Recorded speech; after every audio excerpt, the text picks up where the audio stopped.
인공지능이 뭐 공장 노동자나 초급 코더의 일자리를 대체할 거다. 이런 이야기는 이제 너무 익숙하죠? 네, 그렇죠. 그런데 여러분의 재무 상담가나 상업용 부동산 중개인은 어떨까요? 한때는 AI 위협에서 가장 안전하다고 여겨졌던 직업군이잖아요. 맞습니다. 바로 그 지식 노동 산업에 지금 월스트리트의 시선이 아주 차갑게 꽂히고 있습니다. 네, 지금 미국 주식시장에는 AI 공포거래, 영어로는 AI 스케어 트레이드라는 유령이 떠돌고 있다고 해도 과언이 아닌 것 같아요. 말 그대로 새로운 AI 기술이 발표될 때마다 투자자들이 저 기술 때문에 이 산업은 이제 끝났다. 이런 공포에 사로잡혀서 주식을 그냥 막 내던지는 현상이죠. 오늘 바로 이 현상을 좀 깊게 들여다보려고 합니다. 도대체 이 공포감은 어디서 시작됐고 왜 하필 지금 시장을 이렇게 휩쓸고 있는 건지. 그리고 가장 중요한 질문이겠죠. 과연 이 패닉이 합리적인가? 네, 맞아요. 이게 합리적인 근거가 있는 건지 아니면 그냥 시장의 과민 반응인 건지 한번 제대로 파헤쳐 보겠습니다. 좋습니다. 이 현상을 아주 잘 요약한 말이 있거든요. 어떤 거죠? 제프리스 증권의 제프리 파부차가 투자자들이 먼저 쏘고 질문은 나중에 하는 심리라고 표현했어요. 아, 선발사 후 질문. 와, 정말 와닿는 표현이네요. 네, 그만큼 이성적인 판단보다는 감정적인 공포가 앞선다는 뜻입니다. AI 관련 헤드라인 하나에 시장 전체가 그냥 요동을 치는 거군요. 그렇죠. 근데 이게 단순히 몇몇 소프트웨어 기업에만 국한된 이야기가 아니라는 게 중요합니다. 바로 그 점에 궁금했어요. 네, 이번 현상의 핵심은요. 과거에는 AI의 영향권 밖에 있다고 생각했던 산업들 있잖아요. 네. 인간의 전문 지식이나 네트워크가 중요한 그런 분야들이요? 맞습니다. 그런 지식노동 산업들마저 생각보다 훨씬 취약할 수 있다는 인식이 정말 번개처럼 퍼지고 있다는 겁니다. 구체적인 사례를 좀 들어보면 이 공포가 얼마나 극적인지 알 수 있을 것 같아요. 네, 제가 본 자료 중에 가장 충격적이었던 게 언어 학습 앱 듀오링고였어요. 주가가 5월 고점 대비 무려 80%나 폭락했다고요? 그렇죠. 아니, 듀오링고야말로 AI를 가장 잘 활용하는 앱 중 하나 아니었나요? 그게 바로 이 공포의 아이러니한 지점입니다. 투자자들 생각은 이런 거예요. 네. 지금 듀오링고 AI도 훌륭하지만 만약에 구글이나 오픈 AI 같은 거대 기업이 훨씬 강력한 언어 모델을 내놓는다면 그래서 뭐 실시간 통역이나 개인 맞춤형 교육을 거의 무료로 제공해버리면? 그렇죠. 듀오링고의 사업 모델 자체가 무의미해질 수 있다. 바로 이 가능성 하나에 주가가 그냥 무너져 내린 겁니다. 그러니까 기존의 강점이 오히려 더 강력한 경쟁자가 나타나면 한순간에 약점이 될 수 있다는 그런 공포군요. 정확합니다. 물류회사인 CH 로빈슨 월드와이드 사례도 아주 드라마틱하던데요. 단 하루 만에 주가가 15%가 빠졌다고요. 네, 그 경우는 정말 순식간에 벌어진 일이죠. 이것뿐만이 아닙니다. MSCI나 S&P 글로벌 같은 금융 데이터를 판매하는 기업들, 네. 그리고 소프트웨어 회사에 대출을 많이 해주는 블루 아울 캐피털 같은 자산 운용사까지 타격을 입었습니다. 정말 광범위하죠. 잠깐만요. 금융 데이터 회사는 왜 타격을 받는 거죠? 그들은 독점적인 데이터를 가지고 있는 거 아닌가요? AI가 그 데이터까지 만들어낼 수 있다는 건가요? 좋은 질문입니다. AI가 그들의 데이터를 직접 대체한다기보다는요. 그게 아니군요. 네, AI를 활용하는 새로운 경쟁자들이 그 데이터를 훨씬 더 저렴하고 효율적으로 분석해서 새로운 인사이트를 제공할 수 있다는 그런 우려가 커진 겁니다. 그러니까 데이터 자체가 아니라 데이터를 가공해서 판매하는 그 비즈니스 모델이 위협받을 수 있다. 이런 시각이군요. 바로 그겁니다. AI가 직접적인 대체제가 되든 아니면 경쟁 환경을 완전히 바꿔버리든 기존 산업의 수익성을 파괴할 수 있다는 공포가 지금 전방위적으로 확산되고 있는 거죠. 이 현상이 얼마나 광범위한지 보여주는 지표가 있다면서요. 네, 기술, 소프트웨어 섹터 ETF인 IGB를 보면 되는데요. 이 ETF에 포함된 114개 주식 중에서 2026년 들어서 주가가 오른 기업이 단 15개뿐입니다. 114개 중에 15명이요. 와. 네, 그리고 ETF 자체는 연초 대비 23% 이상 하락했고요. 이건 몇몇 기업의 실적 부진 문제가 아니라 섹터 전반에 대한 투자 심리가 완전히 얼어붙었다고 봐야 합니다. ETF 전체가 23%나 빠졌다는 건 정말 엄청난데요. 근데 사실 AI가 화이트 칼라 일자리를 위협할 거란 얘기는 어제 오늘 일이 아니었잖아요. 그렇죠. 몇 년 전부터 계속 나왔던 얘기죠. 네, 저도 계속 들어왔고요. 그런데 왜 유독 2026년 들어서 투자자들이 마치 처음 듣는 이야기인 것처럼 이렇게 패닉에 빠지는 걸까요? 뭔가 분위기를 바꾼 결정적인 계기가 있었나요? 바로 그 지점이 이번 사태를 이해하는 데 아주 중요합니다. 인터랙티브 브로커스의 스티브 소스닉은 이걸 시장 심리의 거대한 변화라고 분석했는데요. 거대한 변화요? 네. 그의 말을 인용하자면 지난 3년 동안 투자자들은 AI에 대해 물이 반이나 차 있네 하는 긍정적인 접근 방식을 취했지만 이제는 AI가 어떻게 특정 사업의 수익성을 망칠 수 있는지에 초점을 맞추는 것 같다는 겁니다. 와, 관점 자체가 180도 바뀌었다는 거네요. 맞습니다. 몇 년간 AI는 기업의 효율성을 높여주는 마법의 도구였는데 이제는 내 투자 포트폴리오를 파괴할 괴물로 보이기 시작했다 뭐 이런 거군요. 정확합니다. 시장을 이끌던 그 거대한 상승 모멘텀이 이제는 정반대 방향으로, 즉 하락을 부추기는 동력으로 작용하고 있는 거죠. 한번 방향을 튼 심리가 걷잡을 수 없이 한쪽으로 쏠리는 거군요. 네, 그런 현상이 나타나는 겁니다. 알겠습니다. 심리가 변했다는 건 이해가 되는데 혹시 그게 전부일까요? 투자자들이 지난 몇 년간 놓치고 있던 AI의 실질적인 위협, 예를 들어서 수익 모델을 직접 파괴하는 구체적인 기술이 최근에 나왔다거나 그런 건 아닐까요? 물론 그런 측면도 무시할 수는 없죠. 생성형 AI의 발전 속도가 모두의 예상을 뛰어넘고 있으니까요.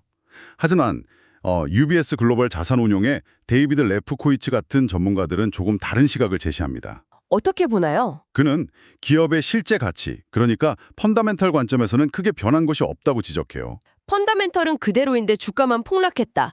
그럼 그 차이는 다 어디서 온 거죠?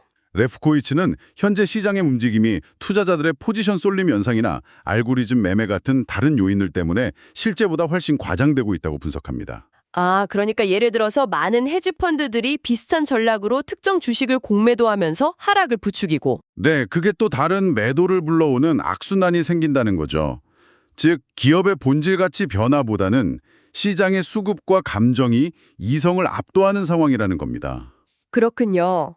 정리하자면 한쪽에서는 AI의 파괴력이 현실화되면서 시장이 이제야 정신을 차리는 것이라고 보는 거고 다른 한쪽에서는 기업 가치는 그대로인데 시장 심리가 공포에 휩싸여서 투매가 투매를 부르고 있다. 이렇게 보는 거네요. 네, 바로 그 두 시각이 아주 팽팽하게 맞서고 있는 형국입니다. 자, 그럼 이 공포가 정말 과장된 건지 아닌지 좀 더 구체적인 증거를 찾아봐야겠네요. 네, 앞서 잠깐 언급했던 물류회사 CH 로빈슨의 주가 폭락 사례, 이걸 좀 더 자세히 들여다보면 아주 흥미롭다면서요. 네, 그렇습니다.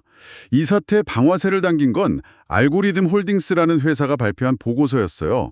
새로운 AI 도구의 효율성에 대한 거였죠. 알고리즘 홀딩스, 이름부터 뭔가 AI 전문 기업 같은데요. 그렇죠. 그런데 이 회사의 정체를 알고 보면 정말 재미있습니다. 뭔가요? 원래는 노래방 기계를 만들던 소규모 회사였어요. 네? 노래방 기계 회사요? 그 회사가 내놓은 보고서 하나에 시장이 그렇게 반응했다고요? 네, 믿기 어렵지만 사실입니다. 그랬던 곳이 갑자기 AI 트럭 운송 소프트웨어 회사로 변신한 겁니다. 그래서 베스보크 투자그룹에서는 바로 이 점을 지적하면서 촉매제가 상당히 의심스럽다고 평가했죠. 와, 이건 정말 코미디 같은데요. 투자자들이 그 회사 배경을 조금만 알아봤어도 그렇게까지 패닉에 빠지진 않았을 것 같은데. 그러니까요. 이게 바로 먼저 쏘고 나중에 질문하는 시장의 모습을 단적으로 보여주는 사례죠. 그런데 더 결정적인 증거가 있다고요? 네, 있습니다. CH 로빈슨의 주가는 15%나 폭락했지만 이 회사가 발행한 채권 가격은 거의 변동이 없었습니다. 아, 채권 시장의 반응. 심지어 일부 채권은 가격이 오르기까지 했어요. 이게 왜 중요한지 좀 더 쉽게 설명해 주실 수 있나요? 주식 투자자들에게는 좀 생소할 수 있거든요. 그럼요. 주식 투자자는 회사의 성장에 베팅하는 주인의 관점이잖아요. 그래서 미래의 꿈과 공포에 아주 민감하게 반응합니다. 그렇죠. 반면에 채권 투자자는 돈을 빌려준 채권자의 입장입니다. 이들의 유일한 관심사는 딱 하나예요. 이 회사가 망하지 않고 내 돈을 원금과 이자까지 제때 갚을 수 있는가. 아, 훨씬 더 보수적이고 냉정하게 기업의 생존 가능성만 따지는 거군요. 맞습니다. 그러니까 주식시장은 이 회사의 미래 성장 스토리가 끝났나? 라는 질문에 그렇다고 외치며 주식을 던진 반면에 훨씬 더 냉정한 채권 시장은 그래서 이 회사가 당장 망할 것 같은가? 라는 질문에 아니 그 정도는 아닌데? 하고 차분하게 지켜봤다는 거네요. 정확합니다. 그 미묘하지만 결정적인 시각 차이가 주가 15% 폭락과 채권 가격 안정이라는 극명한 대비를 만든 겁니다. 채권 시장의 분석은 이 AI 공포가 현재로서는 실질적인 생존의 위협이라기보다는 주로 투자 심리에 기반한 것임을 강력하게 시사하는 거죠. 와, 정말 흥미로운 분석입니다. 보험업계도 비슷한 상황이라고 들었어요. 맞습니다. 모건 스탠리의 밥지한 황 애널리스트는 보험주 매도세 역시 과도하다고 평가했습니다.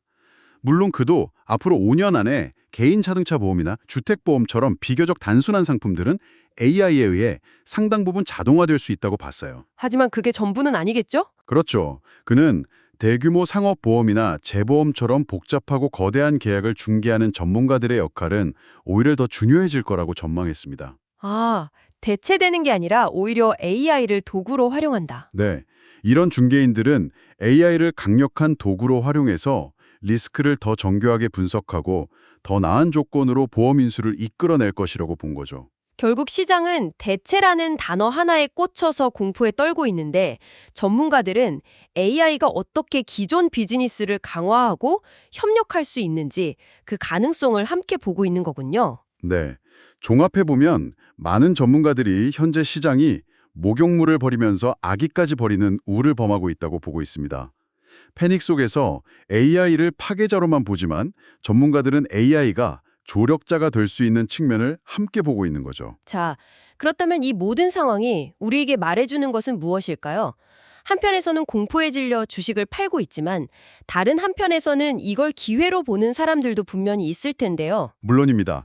벤다 리서치 데이터에 따르면 개인 투자자들은 앞서 말씀드린 소프트웨어 ETF, IGB의 하락을 틈타서 오히려 공격적으로 매수에 나서고 있다고 합니다. 아, 시장의 공포를 역이용하는 거군요. 네, 기관 투자자나 애널리스트들도 움직이고 있습니다.